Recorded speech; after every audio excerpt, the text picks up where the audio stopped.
Mesdames et messieurs, bon Ramadan à toutes et à tous et ravi de vous retrouver dans cette nouvelle édition, dans votre émission presque quotidienne Midi au Caire. Comme vous savez, pendant cet épisode, on essaye de vous présenter presque les grands événements qui ont émaillé la scène égyptienne durant les derniers jours. Et très très vite, nous avons commencé cette nouvelle tournée dans le monde égyptien, mais après cette petite pause.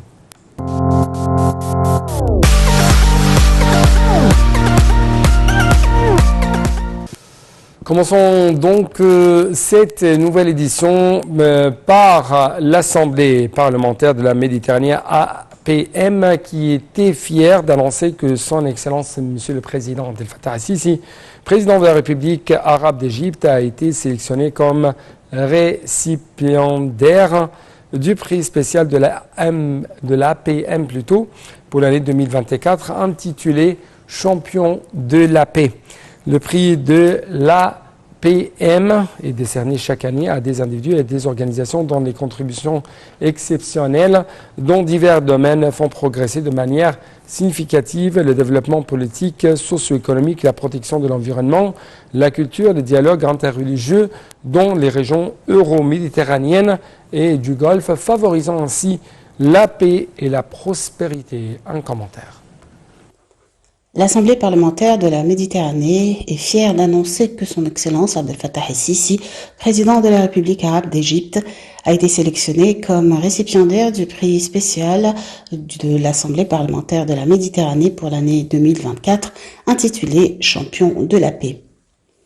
Le prix de l'Assemblée parlementaire de la Méditerranée est décerné chaque année à des individus et des organisations dont les contributions exceptionnelles dans divers domaines font progresser de manière significative le développement politique, socio-économique, la protection de l'environnement, la culture et le dialogue interreligieux dans les régions euro-méditerranéennes et du Golfe, favorisant ainsi la paix et la prospérité. Le président el-Sisi a été choisi comme lauréat 2024 pour ses efforts remarquables visant à parvenir à un cessez-le-feu dans la bande de Gaza, à faciliter l'acheminement d'une aide essentielle à la population palestinienne et à obtenir la libération des otages. Son leadership et son dévouement ont joué un rôle central dans la promotion de la paix et de la stabilité dans la région. L'annonce officielle de la désignation du président el-Sisi comme récipiendaire du prix de l'Assemblée parlementaire de la Méditerranée aura lieu lors de la séance d'ouverture de la 18e session plénière de l'Assemblée prévue le 15 mai 2024 à Braga au Portugal. La cérémonie honorera le leadership exemplaire du président el-Sisi et ses contributions louables à l'avancement de la paix et de la coopération dans la région méditerranéenne.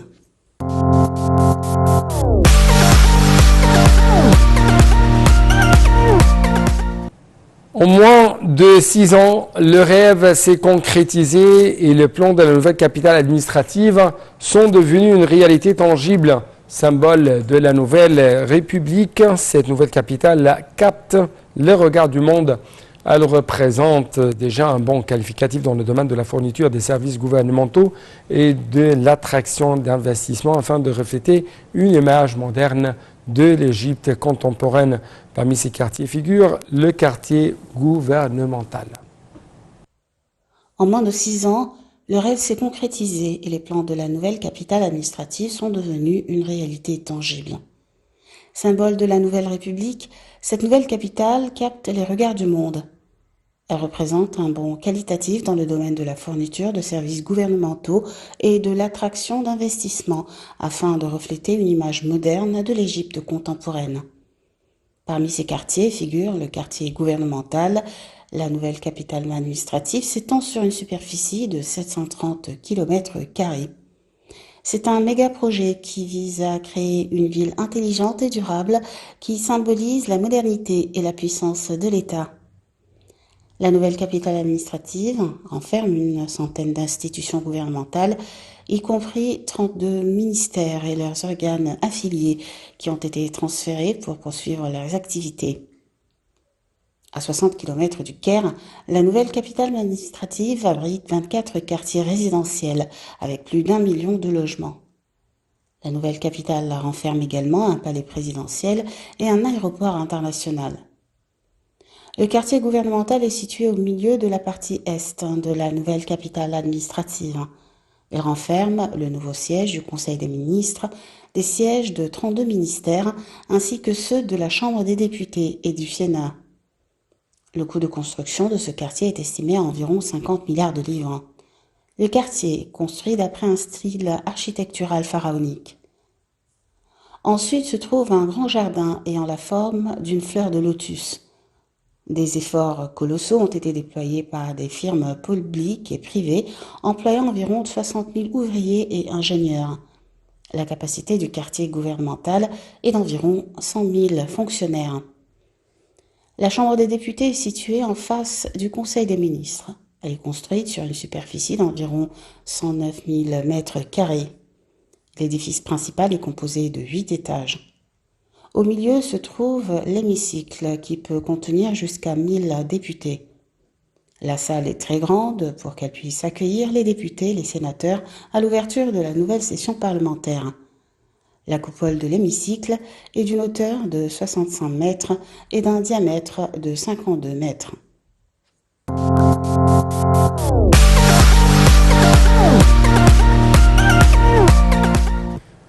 L'Église copte orthodoxe, conduite par sa sainteté, le pape Tawadros II a adressé ses félicitations au président Abdel Fattah el-Sisi pour le début de son mandat à la tête de l'État. L'Église souhaite que le président de la République dirige le pays lors du nouveau mandat vers davantage de progrès et de développement et réalise des espoirs de la nation et des citoyens.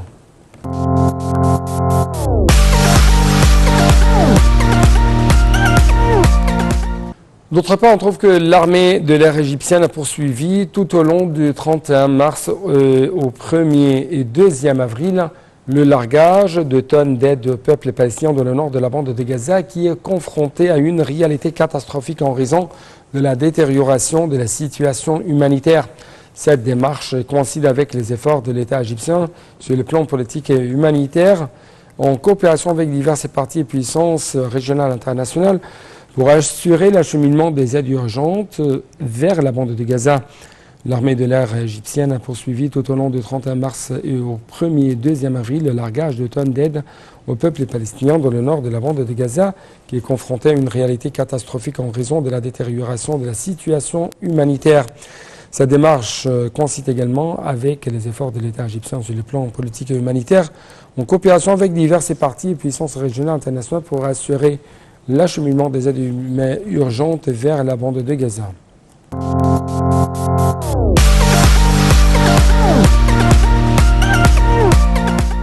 Parlons un peu plus, chers téléspectateurs, de l'économie égyptienne. En fait, on trouve que le dollar américain s'est stabilisé face à la livre égyptienne au début des opérations matinales mardi dernier dans les banques égyptiennes, dont les grandes banques de l'Égypte. En fait, le prix du dollar enregistré respectivement 47,15 livres égyptiennes pour achat et 47,25 livres égyptiennes pour vente.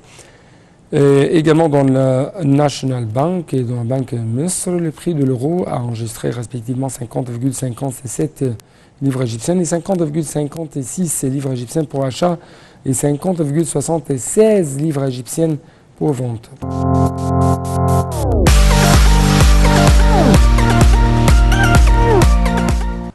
En fait, le président Abdel Fattah el-Sisi a signé la loi numéro 18 de 2024 modifiant ainsi certaines dispositions de la loi numéro 6 de 2022 sur les finances publiques.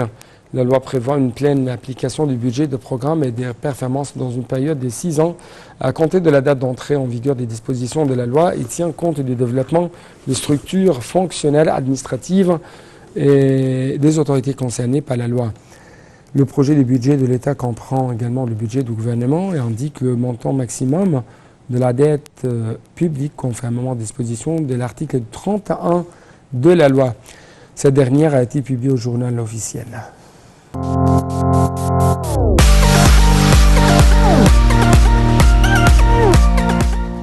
Parlons un peu plus de la culture égyptienne. Cette fois-ci, on trouve que la ministre de la Culture, Madame Nevin Al-Kilani, a rencontré l'ambassadeur Khayrat Lama Sharif ambassadeur de la République du Kazakhstan au Caire, pour examiner les mécanismes de soutien à la coopération culturelle entre les deux parties. Madame El-Kilani s'est réjouie de la visite de l'ambassadeur kazakh qui vise à approfondir et à intensifier la coopération culturelle existante entre les deux pays. La ministre de la Culture a de même indiqué que les relations culturelles entre les deux parties ont connu un grand essor pendant la dernière période et a exprimé son souhait que la prochaine étape soit marquée par l'organisation d'une série d'activités, d'événements, des semaines culturelles conjoints. L'ambassadeur kazakh a également mis l'accent sur l'intérêt de son pays au renforcement des échanges culturels avec le ministère de la Culture, surtout après le succès des journées culturelles de la République du Kazakhstan en Égypte en juin dernier.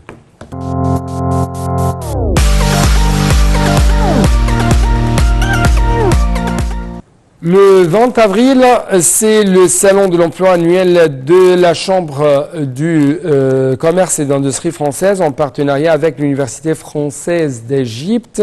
Le salon d'emploi 2024 rassemble en fait pour la première fois au cœur du Caire plus de 1500 participants et 20 entreprises. L'Université française d'Égypte, UFE, s'associe à la Chambre de commerce et d'industrie française en Égypte, CCI, en organisant le salon de l'emploi annuel au Caire le 20 avril au campus grec au centre-ville. Ce salon regroupera au moins 25 entreprises françaises et égyptiennes et plus de 1500 participants.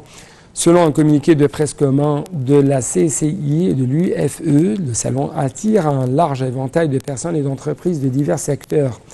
Il propose aux participants une journée remplie d'ateliers gratuits organisés par l'initiative des étudiants de l'UFE appelée Shoglek.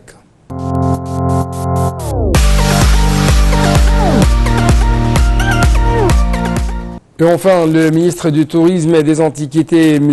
Ahmed Daïs, a tenu une réunion élargie qu'il organise périodiquement pour discuter des moyens de développer et de maximiser les bénéfices de produits touristiques du Nil en Égypte.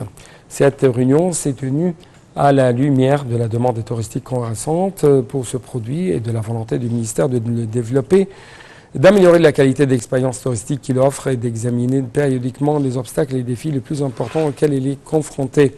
Le ministre a souligné la nécessité de travailler à l'augmentation de la capacité hôtelière flottante actuellement en Égypte, en insistant sur l'importance de longues croisières sur les Nil entre les Caire et Assouan, en particulier celles qui passeront par le gouvernorat de la Haute-Égypte, à savoir Minya, Assiout et Souaeg, ce qui contribuerait également à augmenter le nombre de visiteurs dans tous les sites archéologiques et dans tous les musées.